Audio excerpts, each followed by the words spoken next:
Hello, welcome back to the channel, guys. Welcome back to SKFC. And today we're going to be discussing Mr. Kylian Mbappe. Now, Mbappe is one of the best players in the world right now.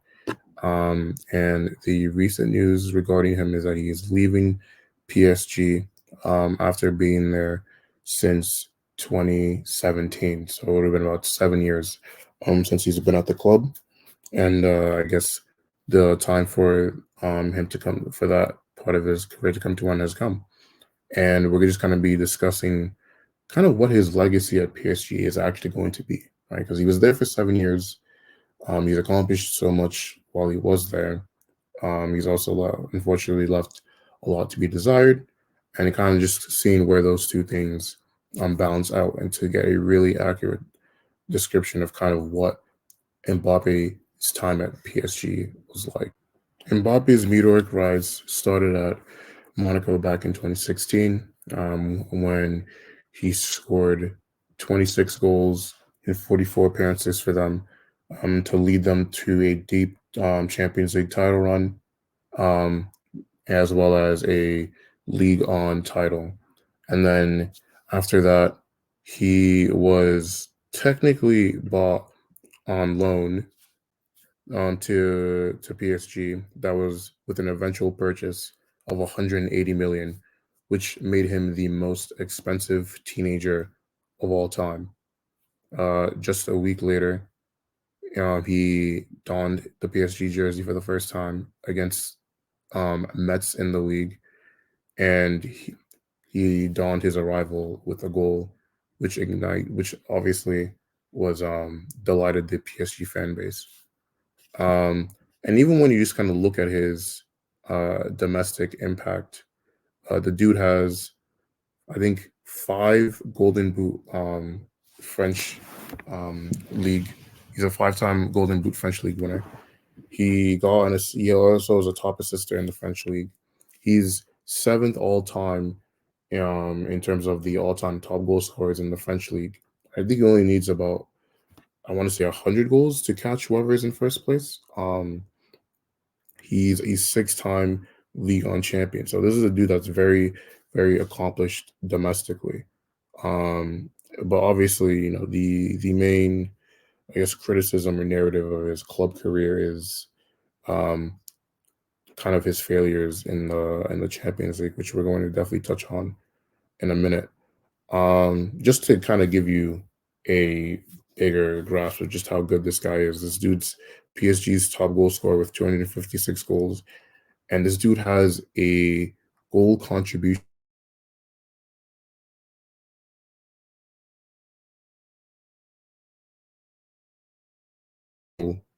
every 90 minutes that he's on the field.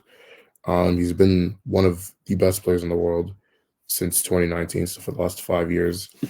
And what we're going to kind of look at now is kind of just put his Champions League career into context, right? Like I said, that is the most glaring weakness of his club career, and we're going to kind of see why that is, how much of that is his fault, how much of that is just kind of unfortunate circumstances. Is he being scapegoated? Should he get more maligned than he normally is right now? So we're going to look at that. Now, when discussing Mbappe's UCL legacy so far, I do think from an individual standpoint, it's very important to note that right now he is currently the 13th highest top goal scorer in Champions League history with 48 goals in 73 matches. Um, and so just like from an individual standpoint, this is a guy that, gets goals kind of wherever he wants, so to speak. And obviously, the main criticism when it comes to Mbappe's UCL record isn't necessarily his individual record, but the fact that his teams have been unable to get it over the line, so to say.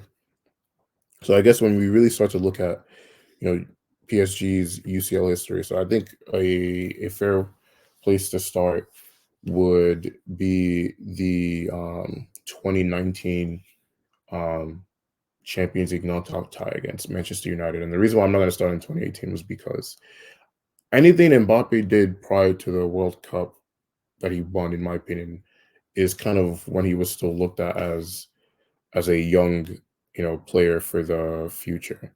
I would say that he didn't really start getting the type of pressure that um, a player of his caliber, is due to get until after he won that World Cup.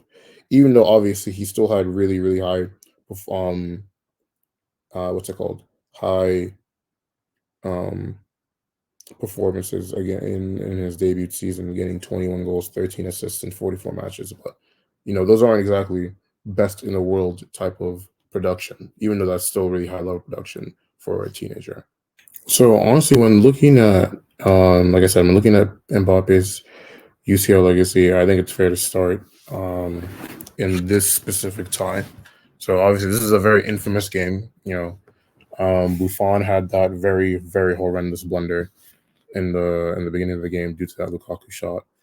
Um, what's his face? Kimpembe gave away that terrible penalty at the end of the game that Rashford was able to convert on. But even Mbappe himself, he didn't really have a good game. I know he got an assist, and the assist was fine. He kind of just like rounded one of the United players and put the ball in for does not have for Bernard to score. But overall, he was largely pretty ineffective. And kind of just like looking through, some of the UCL, so some of the UCL runs that he's had. Like if we look at 1920, I'm pretty sure he was injured for most of it.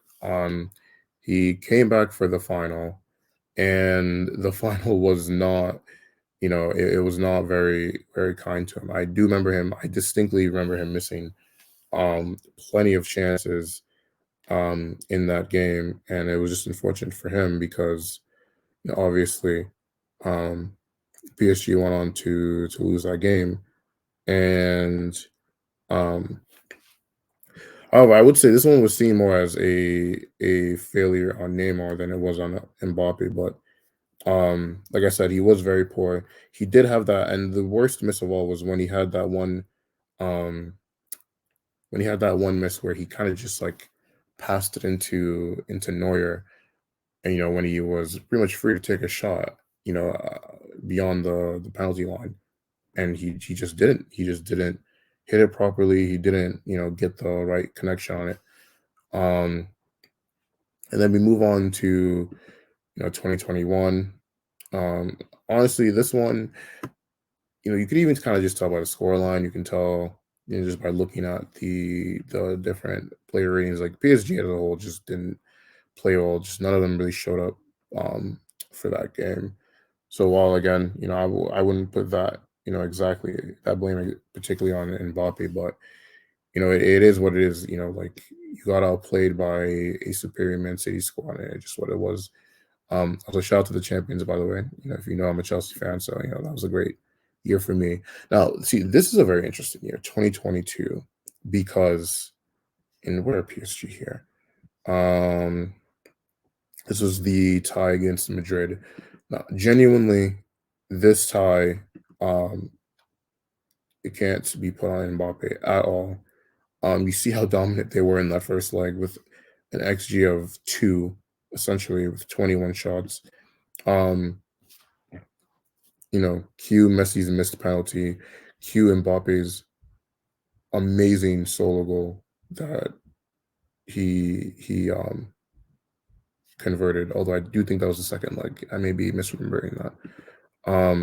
But the point being that he scored both goals. PSG were very dominant, and unfortunately, they were just they. I don't even know what happened. They got Madrid black magic or whatever. But this is 2022 specifically is a tie that would not be blamed on Mbappe. 2023 they played Bayern, and I think they were missing Neymar for. I know they missed him for the second leg. I don't remember if they missed him for the first leg as well. Um, they didn't, but they were missing. Mbappe himself, ironically. Um, although I do remember, I think he came on in the last like 10 minutes, and I believe he scored an offside goal.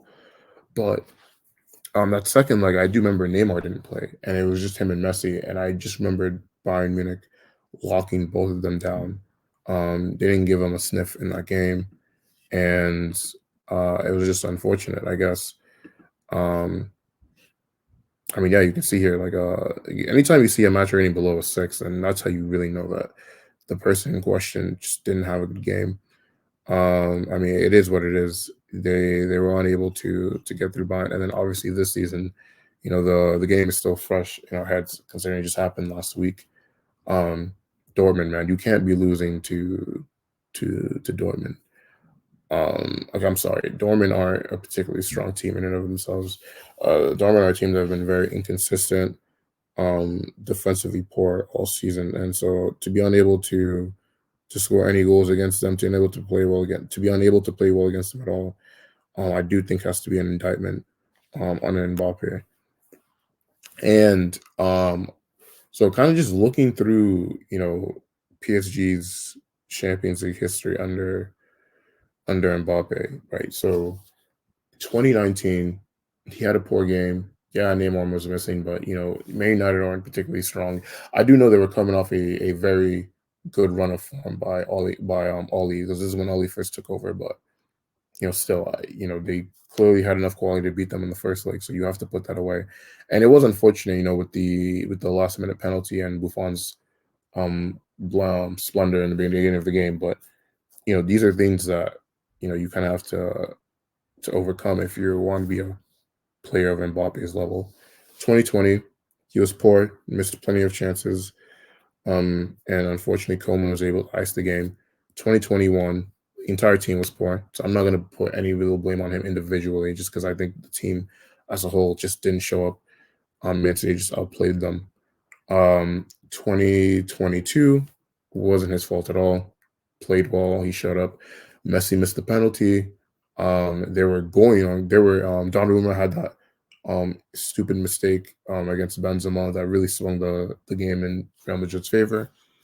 2023, only played 10 minutes of the first leg, came back in the second leg, and just didn't show up, was very ineffective.